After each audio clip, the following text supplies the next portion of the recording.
Well, hello, everybody. Thank you so much for joining us for another edition of the Lives and Lessons Learned of 100 Christians. Today we're doing Francis August Schaeffer.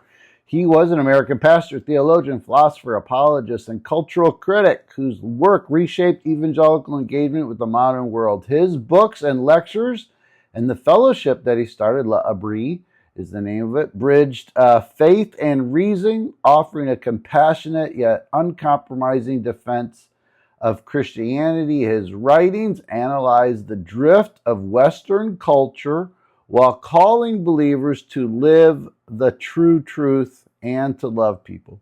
His life blended intellectual rigor with pastoral care, influencing leaders like Os Guinness and Tim Keller. As Schaeffer said, Christianity is not just a series of truths, but truth. Truth about all reality. He was born January 30th, 1912 in Germantown, Pennsylvania. He grew up in a nominally Christian home with little intellectual stimulation. A shy, curious boy, he devoured books, but by his teens, he embraced agnosticism, questioning life's meaning. At 17, reading the Bible alongside Greek philosophy, he found Christianity's answers compelling. I saw that it was not just a system, but the truth. In 1930, he committed his life to Christ, vowing to serve God with both mind and heart. He attended Hampton Sydney College, then Westminster Theological Seminary. There he met Edith Saville, a missionary's daughter. Marrying her in 1935, he pastored small churches in Pennsylvania and St. Louis, where his knack for engaging skeptics emerged. In 1948, they moved to Europe as missionaries, charged with their denomination to counter liberalism in their churches. His early pastorates honed his preaching, emphasizing Scripture's relevance to all of life. In Europe, he and Edith traveled extensively, studying cultural shifts, art, music, philosophy that shaped post-war secularism.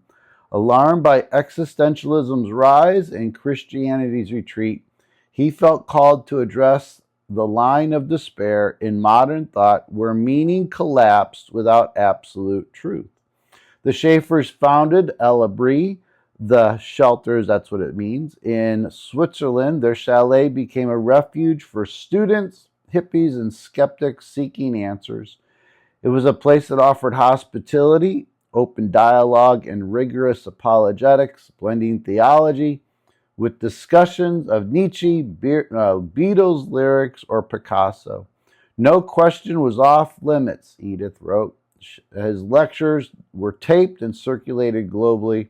They tackled existentialism, relativism, and secular humanism, urging Christians to engage culture without compromising truth. His books, starting with The God Who Is There, analyze how Western thought abandoned biblical foundations, leading to cultural decay.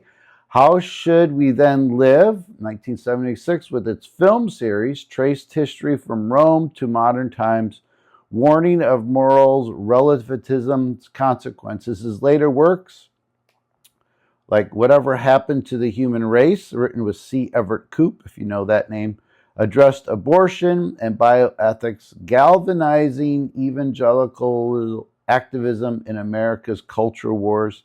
His influence helped shape the Christian right, though he cautioned against politicizing faith without compassion. That's a good word.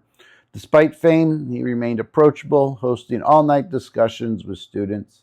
He died May 15th, 1984, at age 72 in Rochester, Minnesota. His life, again, marked by intellectual courage, cultural engagement, and deep empathy, which, as we talked about yesterday, offers a blueprint for living faithfully in a fragmented world. His mantra, "There are no little people, no little places," reflects his belief that every soul and every moment matters. Here are some key lessons we can learn from his life. First, engage culture with truth. Understand culture's ideas to present Christianity as the answers to life's questions. So we're going to do that a little bit in this next Equip class coming up. Live with intellectual integrity. Faith and reason are allies. Christianity withstands scrutiny, so we don't need to be afraid of having intellectual conversations, but we got to put some effort into it. Show compassion in conviction. Truth without love is hollow. Weep with those who question. So yeah, compassion and empathy. See every person as eternal. No one is insignificant. Every soul deserves the gospel. Trust God in crisis. Spiritual doubts and physical trials refine our faith. They don't destroy it. Shape culture. Don't escape it. Christians must influence art and law and society, not retreat from it. His creed from True Spirituality, another book he wrote, the Christian life is not to be a series of experiences, but a moment-by-moment relationship with the living God. His legacy endures in the ongoing work of his books and reprints and evangelical thinkers he has inspired. In a world of relativism and division, he challenges us. Will you engage culture with truth and tears? As he said, if we love God, we will love his world and show it. I like those last two lines. All right. Thanks so much. Take care. God bless. Bye.